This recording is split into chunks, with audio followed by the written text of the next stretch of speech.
સમગ્ર દેશમાં પવિત્ર હોળીનો તહેવાર ધામધૂમપૂર્વક ઉજવવામાં આવશે, પરંતુ દેશનું એકમાત્ર ગામ એવું છે જ્યાં હોળી પ્રગટાવવામાં આવતી નથી.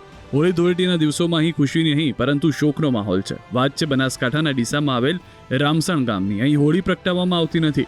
લોકમાન્યતા મુજબ લગભગ 2 સદી પહેલા હોળીના દિવસે ગામમાં ભયાનક આગ લાગી, જેમાં અનેક મકાનો બળીને ખાખ થયા. કહેવાય છે કે ગામના રાજાએ સાધુ સંતોનું અપમાન કરતા તેમના શ્રાપથી હોળીના દિવસે આગ લાગી હતી. ત્યારબાદ ગ્રામજનોએ 2-3 વખત ફરી હોળી પ્રગટાવવાનો પ્રયાસ કર્યો, પરંતુ દર વખતની આગની ઘટનાઓ જોવા મળી. અંતે ગામ લોકોએ હોળી પ્રગટાવવાની પરંપરા સદાકાળ માટે બંધ કરી દીધી. તેથી આજે પણ હોળીના દિવસે ગામમાં શોકનો માહોલ જોવા મળે છે. લોકો ભેગા થઈ પ્રસાદ વહેંચે છે, પરંતુ હોળી પ્રગટાવતા નથી. જો કે ગામવાસીઓ ધૂળેટીનો તહેવાર એકતા અને ઉત્સાહ સાથે ઉજવે છે. આ રામેશ્વર મહાદેવનું મંદિર કહેવામાં આવે. અહીંયા રામે પણ શિવલિંગની પૂજા કરેલી, પોંડવે પણ શિવલિંગની પૂજા કરેલી, એવો બધો ઇતિહાસ ચાલે. અને ગામની અંદર અહીંયા અમારે હોલિકા નહીં મનાવતા. હોલિકા કેમ મનાવતા નથી કે ગામની અંદર 8-10 વખત અગ્નિ પ્રગટ થઈ જઈ ને આગ લાગી જતી. તમે જે જગ્યાએ ખણો ને ત્યાં બધી રાખ જ નીકળે આખા ગામની અંદર. કેટલા વર્ષોથી હોળી નહીં મનાવતા? એવું બોલો 250-300 વર્ષથી નથી મનાવતા. કેમ નથી મનાવતા? નથી મનાવતા એટલે શું કે ગામની અંદર આગ લાગી જતી. એટલે કોઈ સાધુ સંતો કોઈ શ્રાપ આપવામાં આવ્યો કે શું, એટલે એ બધું અમારે ગામ લોકો નહીં મનાવતા. જો હોળી મનાવીએ તો શું થાય? અત્યારે હોળી મનાવી હોય તો એવું કહેવામાં આવે કે અગ્નિ પ્રગટ થઈ જાય, ગમે ત્યાં આગ લાગી જાય. તો પછી હોળીના દિવસે કઈ રીતે હોળી મનાવવામાં? હોળી ખાલી શરીફળ મૂકી અને જે અસ્થાન જે પેલું પુરાણી છે ને ત્યાં શરીફળ મૂકી અને તિલક કરીને છોકરાને મનાવીને લઈ આવે ઘરે. આજ રોજ અહીંયા હોળીના પર્વ નિમિત્તે અમે કહેવા માંગીએ છીએ કે રામસણ ગામની અંદર લગભગ 200-250 વર્ષથી તો યાદ આવેલા ડોકરા અને જૂના વાત કરીને મને પણ 65 વર્ષ થઈ જાય હોળી પ્રગટાવવામાં આવતી નથી. તેનું કારણ પૂછવામાં આવતા જૂના ડોકરાઓ એમ કહે છે કે જ્યારે પણ હોળી પ્રગટાવવામાં આવે ત્યારે ગામ બળી જાય. એનું કારણ એટલે કે લગભગ એવું કહેવામાં આવે છે કે રામ જ્યારે વનવાસ થયો ત્યારે રામસણ ગામની અંદર મુલાકાત લીધેલી અને અહીંયા એમને વિશ્રામ કર્યો.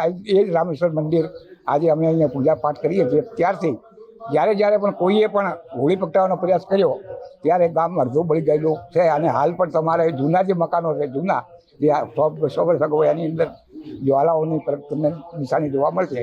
અને જો જમીનની અંદર લગભગ આ ગામ તળની અંદર 10-10 ફૂટ સુધી શેરી જ જોવા મળે. જો પણ ખડવામાં આવે તો તેઓ જો રાખ જેવી બહાર નીકળે. એટલે એમ કહેવામાં આવે છે કે ભાઈ અહીંયા હોળી પ્રગટાવવામાં આવતી નથી. અમારા ગામમાં પરંપરાથી જૂના વખતથી એવું હતું કે ભાઈ અહીં રામનો વાહો હતો. રામ અહીંથી હેડેલા હતા. રામેશ્વરની પધરામણી પોતે કરેલી છે. આ રામેશ્વર ભગવાન શંકર એના રામેશ્વર પડ્યા અહીંથી પોતે હેડેલા હતા. તે વખતની હોળી આ ગામમાં થતી નથી. એક વખત વર્ષો પહેલાં બનાવી હતી.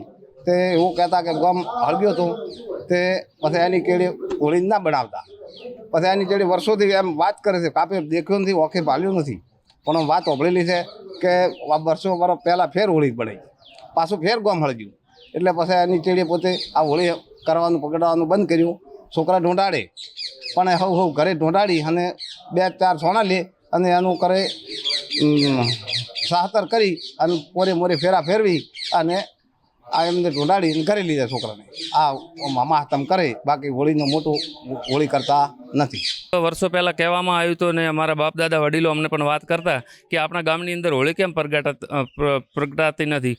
તો લોકો જે હોળી અમુક વર્ષો પહેલાં હોળી પ્રગટી હતી, ગામમાં આગ લાગી હતી, એટલે આ ગામની અંદર હોળી પ્રગટાવતા નથી. કહેવાનો મતલબ અમે નહીં પ્રગટાવતા. અને અમે ઘરે જ્યારે અને ઘેર લોકોને ધારો કે છોકરા ઢૂંઢાડતા હોય છે, છોકરાને પગે લગાડતા હોય છે, પણ ઘરે નાની મોટી હોળી કરીએ છીએ. ગામમાં મોટી હોળી કરતા નથી. અમારે હોળી જોવી હોય ને તો આજુબાજુ ગામડામાં જોવા